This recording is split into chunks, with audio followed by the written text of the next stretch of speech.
کس پہ ذمہ داری ڈالی جائے؟ نہیں رؤوف، اس میں بنیادی بات تو یہ ہے کہ ویسٹ کو تو بلیم کرنا بنیادی طور پہ ایک شکست خوردار مسخ شدہ ذہنیت کا کام ہے. میں کمزور ہوں، آپ طاقتور ہیں، تو مجھے اپنی کمزوری پہ کانسنٹریٹ کرنا چاہیے سو دیٹ یو کی not abuse my weakness.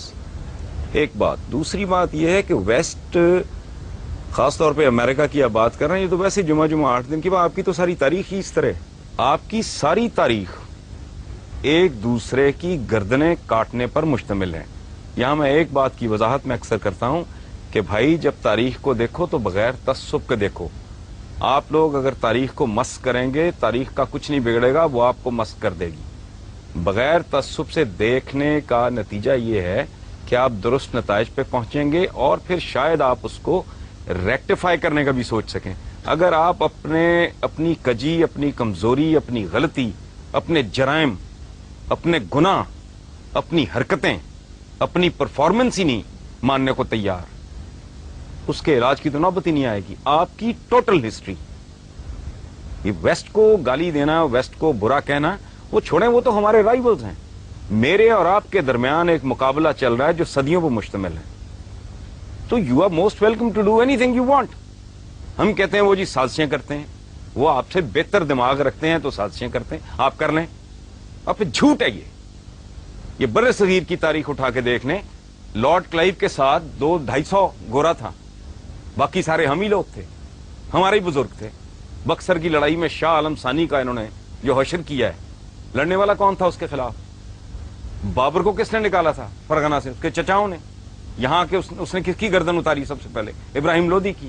Amir Timur نے کس کو مارا؟ یلدرم کو. پھر بنو امیہ، بنو عباس. یہ آپ کے ہاتھ سے اسپین گیا، اور پھر یہ اپروچ بھی غلط ہے. اسپین چلا گیا. اسپین آپ ابا آپ کی بری میں لے کے آئے تھے. آپ طاقتور تھے اس وقت، آپ ایکسپینڈ کر رہے تھے. آج وہ طاقتور ہیں، وہ ایکسپینڈ کر رہے ہیں. جب آپ اپنا ورلڈ آرڈر، جب آپ میں سکت تھی، دم تھا، جان تھی، تو آپ اپنا ورلڈ آرڈر امپوز کر رہے تھے. آج وہ کر رہے ہیں.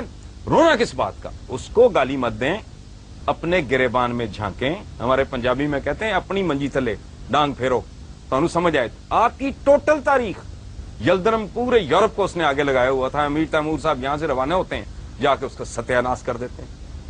مغلوں کا دور دیکھ لیں، کہتے ہیں انگریز نے ڈیوائڈ اینڈ رول کیا. کدھر ڈیوائڈ اینڈ رول کیا؟ انگریز تو آیا کو جہانگیر کے زمانے میں غالباً، please correct me if I am wrong, sir Thomas Roe وغیرہ. اس سے پہلے جو آپس میں ایک دوسرے کی گردنیں کاٹ رہے تھے، تقریباً اس وقت آیا جس وقت بابر آیا، اور انگریز جہانگیر کے دور میں تقریباً اس وقت. ٹھیک ہے، اچھا اس سے پہلے جو مغل شہزادے ایک دوسرے کی گردنیں کاٹ رہے تھے، باپ کو اندر کر رہے تھے، سگے بھائی مار رہے تھے، شیر شاہ ان کے ساتھ لڑ گیا. یہ ٹوٹل پاور پلے ہے، صدیوں سے چل رہا ہے. محمد بن قاسم کو کھال میں سی کے بش نے بھیجا تھا. عبیدہ بن الجراح کے ساتھ کیا ہوا تھا؟ آپ کے جتنے جنرلز ہیں جس کو آپ اتنا گلوریفائی کرتے ہیں، کبھی اپنے بچوں کو پڑھائیں ان کے انجام کیا ہوئے تھے؟ ان لوگوں کے ساتھ کیا کیا آپ نے؟ کرنے والے کون تھے؟ اب یہ قدم قدم پہ سازشیں ڈھونڈنا، ان میں کیڑے ڈالنا اور لوگوں کو بتانا کہ جی وی آر دا بیسٹ. مجھے ایک اور بات بتائیں آپ لوگ، یہ ینگسٹرز بیٹھے ہیں، یہ غدار پیدا کرنے کا ٹھیکہ آپ نے کیوں لیا ہوا ہے؟ غدار آپ میں ہی یہاں کیوں پیدا ہوتے رہے ہیں، گوروں میں کیوں نہیں ہوئے؟ اس کی وجہ ہے رؤوف صاحب، غدار ایک خاص کلچر میں پیدا ہوتا ہے. جہاں فرد اور ریاست کا مفاد اس طرح ہو جاتا ہے نا، وہاں غدار پیدا نہیں ہوتے. سر تھامس رو نے جہانگیر میں سے اس کے بیٹے کا اس نے علاج کیا، وہ ٹھیک ہو گیا. اس نے انعام کے طور پہ کہا کہ اس کے برابر، اس کے وزن کے برابر، وہ موٹا آدمی تھا، سونا تول کے اس کو دو. اس نے کہا کہ بادشاہ سلامت، مجھے سونا نہیں چاہیے، میری قوم کو اپنے ملک کے ساتھ ٹریڈ کرنے کی اجازت دے دیں. آپ کے پاس یہ وفا 2007 میں نہیں ہے. آپ کے لیڈرز سوئس بینکوں کے کیس بھگت رہے ہیں. کوئی کرپشن کنگ کہلاتا ہے، کوئی کرپشن کوئین کہلاتی ہے. آپ کے ساتھ، آپ کے پاس اپنی بدنصیبی پہ غور کریں، یہ کمٹمنٹ 2007 میں نہیں ہے. جو گورے کے پاس، چونکہ میگنا کارٹا کے بعد انہیں یہ احساس ان کے اندر جنم لینے لگا تھا کہ میرا اور میرے ملک کا، میری اسٹیٹ کا مفاد सो ये इस तरह की बात है। अच्छा, मैं एक छोटा सा सवाल यहाँ पे और पूछूं, चूंकि बुनियादी तौर पे जिस तरफ हमें चलना है, हम आज की बात करें, माजी के सबक जो है उससे हमें सीखना चाहिए, लेकिन क्या कोई ऐसी सूरत हाल हो सकती है, इस वक्त 3 मकतबे फिक्र के लोग हमारे पास मौजूद हैं, कोई एक चीज़ के ऊपर हम इत्तफाक कर लें, क्या ऐसी कोई सूरत हाल नज़र आती है कि बाहर को हम जो, क्योंकि देखिए ना पूरी दुनिया हमारी तरफ देख रही है, सारी दुनिया में इस वक्त मलून और मतून जो है वो मुसलमान है, हरकतों की वजह से नहीं, लेकिन कोई फ्यूचर में कुछ सूरत नजर आती है कि शायद हम तालीम हासिल करें, हम इंसान की रऊफ साहब, जहां आज इंसान खड़ा है इसमें आपकी कंट्रीब्यूशन क्या है? आपसे मुराद मेरी, हम की, हम सब की 1 अरब 40 करोड़ मुसलमानों की कंट्रीब्यूशन क्या है? ये एक पैम्पर नहीं दे सके बनी नौ इंसान को, ये बॉल पॉइंट नहीं दे सके, ये गाड़ी की विंड स्क्रीन साफ करने वाला वाइपर नहीं दे सके। 56-57 इतने लगभग मुसलमान मुल्क हैं, एक में भी जमहूरियत नहीं है, डूब मरो। मैं सदियों से एक बड़ा दिमाग नहीं पैदा किया, इस मुल्क में एक बड़ा आदमी पैदा हुआ है, मैं इंटेलेक्चुअली बात कर रहा हूं। ये मुल्क है सबका है, जिन्ना साहब के स्टेटमेंट्स रिकॉर्ड पे हैं कि हिंदू अपनी जगह, फलां अपनी जगह, उसको आप जो भी लेबल लगाएं, डॉक्टर अब्दुल सलाम, उसको उन्होंने ठुड्डे मार के इस मुल्क से बाहर निकाल दिया। सदियों से एक बड़ा आदमी आपने पैदा नहीं किया।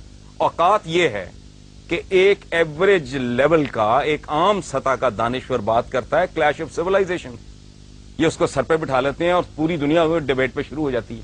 क्लैश ऑफ सिविलाइजेशन तो है ही नहीं, ये क्लैश ऑफ फेथ्स है। सिविलाइजेशन तो उनके पास है, आपके पास कौन सी सिविलाइजेशन है? बकरे में पानी इंजेक्ट करके उसका वजन बढ़ाने वाले, अपने बच्चों को नापाक गंदा गलीज दूध देने वाले, लाइफ सेविंग ड्रग्स में मिलावट करने वाले, जाली दवाइयां बनाने वाले, ला कानून, किसी मुल्क में ना आईन है ना कानून है, ना आवाम की कोई इज्जत है ना इज्जत है नफ्स है। आप रोटी नहीं दे सकते, इज्जत तो दें, आप वो भी नहीं दे सके। कौन सी ऐसी चीज, मुझे इतने यहां बच्चे बैठे हैं, इतने माशाल्लाह इस मुल्क की क्रीम बैठी है, मुझे एक बात, मैं दावा कर रहा हूं इतना बड़ा, एक बात बताएं जिस पे आप फख्र से कह सके कि ये हमारे पास है जो दुनिया में और कहीं नहीं है। ठीक जी, एक सेकेंड जी। जी, पाकिस्तान में 3 तरह के मुसलमान अभी हैं। एक वो हैं जो एक्सट्रीमिस्ट हैं, जिनको यूरोप मतलब कहते हैं जी, जो खुद कुछ हमला जो करते हैं, ठीक है। एक वो हैं जो लिबरल एक्सट्रीमिस्ट हैं, जो कि मुशर्रफ, जो कि डांस पार्टीज, शराब सब कुछ साथ है और इस्लाम के नाम पे भी वो बोल रहा है। और एक हम लोग हैं, ठीक है। अब मेरा आपसे ये क्वेश्चन है कि आप हमें बताएं हम किसको फॉलो करें, हम कौन से इस्लाम को लेके चलें? जी हसन साहब। असल बात यह है कि यहाँ यंगस्टर्स बैठे हैं। देखो, अगर तारीख ठीक है और अखलाकियात के वो पैमाने नहीं हैं जो यहाँ बयान किए गए हैं, ये बड़ी सानवी सी चीजें हैं। जो यहाँ बड़े हीरोज बयान किए गए हैं ना पिछले 500 सालों में, उनमें एक आदमी भी ऐसा नहीं है जिनका बनी नौ इंसान नाम भी जानती हो, या जिसने कुछ कॉन्क्रीट जिसकी को कंट्रीब्यूशन हो। यहाँ बत्ती जल रही है ना, 1 मिनट बोले ना बीच में, मैंने आपकी बात में नहीं बोला। अल्लामा इकबाल को नहीं जानते आप? अल्लामा इकबाल दुनिया को नहीं जानती। क्यों नहीं? उसने एन मैरी शेमर ने पीएचडी की है जर्मनी के अंदर, आपको पता ही नहीं किसी बात का। छोड़े है पूरी कायनात, इंसान मुत्तफिक है, ठीक है। टेक्नोलॉजी है, साइंस है, इन्वेंशन है, उस पर लोग मुत्तफिक हैं। वो हैं बनी नौ इंसान के कॉमन हीरोज, दैट इज अच्छा। अगली बात यह है कि अगर वेस्ट आज 1 अरब 40 करोड़ मुसलमानों को रगेद रहा है तो अकल इस्तेमाल करें। यू आर रॉन्ग, आप कुछ भूल रहे हैं, आप रास्ता भटक गए हैं। अगर आपकी तारीख भी ठीक है, आपका अखलाक भी ठीक है, आप 1.5 अरब भी हैं और जूते भी खा रहे हैं, तो there is something terribly wrong. तो आप हमें ये बता दें कि हुक्मरान जो हैं वो किस तरह सही हो सकते हैं, क्योंकि अन्नासु अला दीन मुलूकिहिम। मेरा आपसे सवाल है हसन निसार साहब कि आपने कहा अभी मुसलमान के खिलाफ ही है, तो आप क्यों नहीं आवाज उठाते? आपने कहा है कि हमें गलत तौर पे लीड किया जा रहा है। बहुत बड़ी कलम है स्टैंप, तलवार की जो कलम की जो क्या कहना चाहिए ताकत है वो तलवार से ज्यादा होती है, तो आप क्यों नहीं उसके खिलाफ आवाज उठाते? और मीडिया क्यों नहीं उठा रहा आवाज? आज का मीडिया तो बहुत स्ट्रांग है। ये मेरा ख्याल है यहाँ से आपको किसी ने बताया है कि मैं कॉलम निगार हूँ, और बड़ा कॉलम निगार तो पता नहीं क्या हूँ या नहीं। मैं तो लिखता ही ये कुछ हूँ, इसका मतलब है आप पढ़ते नहीं हो। मैं तो पिछले 12-14 साल से इसको इबादत समझ के लिख रहा हूँ कि मुसलमानों को पास ग्लोरी, पिदरम सुल्तान बूद, खाता खत्म करके कुछ भी ना करो। ये जो है ना अपने आप को वी आर द बेस्ट, इसने मरवा दिया है अपनी कमजोरियों पे। जो ताकत है वो तो है ही। अगर आप में कोई अच्छाई है, हम में कोई अच्छाई है, उस पर तवज्जो देने की जरूरत नहीं, वो तो है। اصل بات یہ ہے کہ اپنی ہم کمزوریاں ڈھونڈیں, ان کو آئیڈینٹیفائی کریں, پھر اگلے مرحلے میں سوچیں کہ ان کو ریکٹیفائی کیسے کرنا ہے, تاکہ اتنی بڑی تعداد میں ہونے کے باوجود ہمیں اس ذلت اور رسوائی کا سامنا نہ ہو جو دنیا میں آج ہمارا مقدر بن چکی ہے. This is what I am writing.